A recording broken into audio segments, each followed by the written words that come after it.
नमस्कार दोस्तों, मैं डॉक्टर सचिन जैन जयपुर से sports and ligament injury specialist.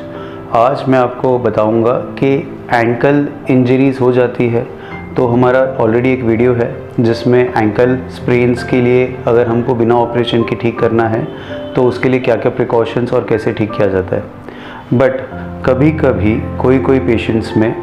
जो है वो बिना ऑपरेशन के काम बनती नहीं है।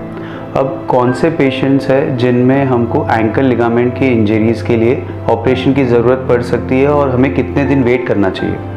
अब एंकल का जो लिगामेंट है अगर हम बताएंगे तो हमारे पास ये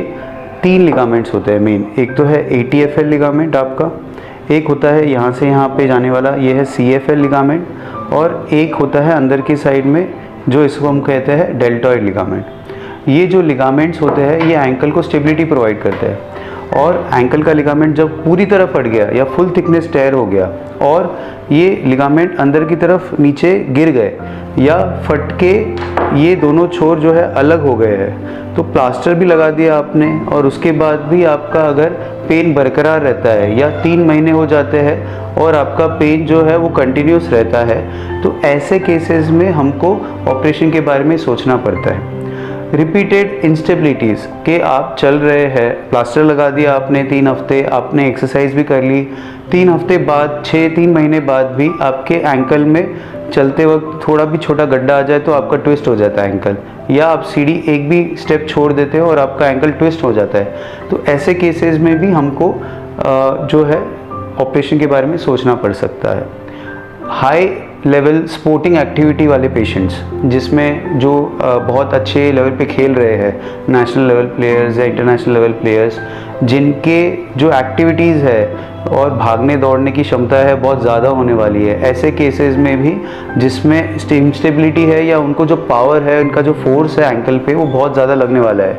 तो ऐसे केसेस में भी हमको सर्जरी के बारे में सोचना पड़ता है। अब हम सर्जरी में क्या करते हैं, एक तो हम दूरबीन डाल के आपके एंकल को पूरा इवैल्यूएट करते हैं कि आपके जॉइंट सारे क्लीन है, साफ़ है, उसमें कोई भी डिफेक्ट नहीं है। अगर उसमें कोई डिफेक्ट है तो हम उसमें थोड़ा सा होल बना देते हैं, बट अगर कोई चीज़ उसके बाद में हम क्या करते हैं, एक छोटा सा मिनी ओपन इंसिजन लेते हैं और जो भी एंकल की लिगामेंट्स है उसको हम सूचर एंकर्स द्वारा या छोटे छोटे एंकर्स होते हैं उसको बोन के साथ में वापस से टाई करके उसको फिट कर देते हैं। ये आपका जो केसेस होते हैं ये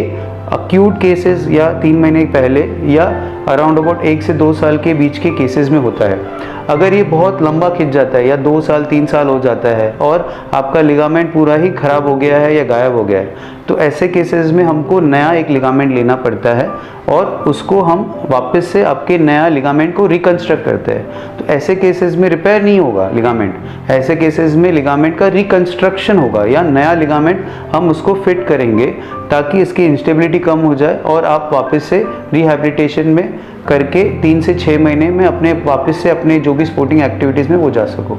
तो आई होप आपको ये वीडियो में पता चलेगा कि हर केस में बिना ऑपरेशन के ठीक होना संभव नहीं है, पर फिर भी बिना ऑपरेशन 80 to 90% में सक्सेसफुल है। ओनली जो 10% केसेस है जिसमें इंजरी ही बहुत ज़्यादा थी या प्रॉब्लम ज़्यादा है, ऐसे केसेस में ऑपरेशन की ज़रूरत पड़ती है और रिजल्ट भी ठीक ठाक है।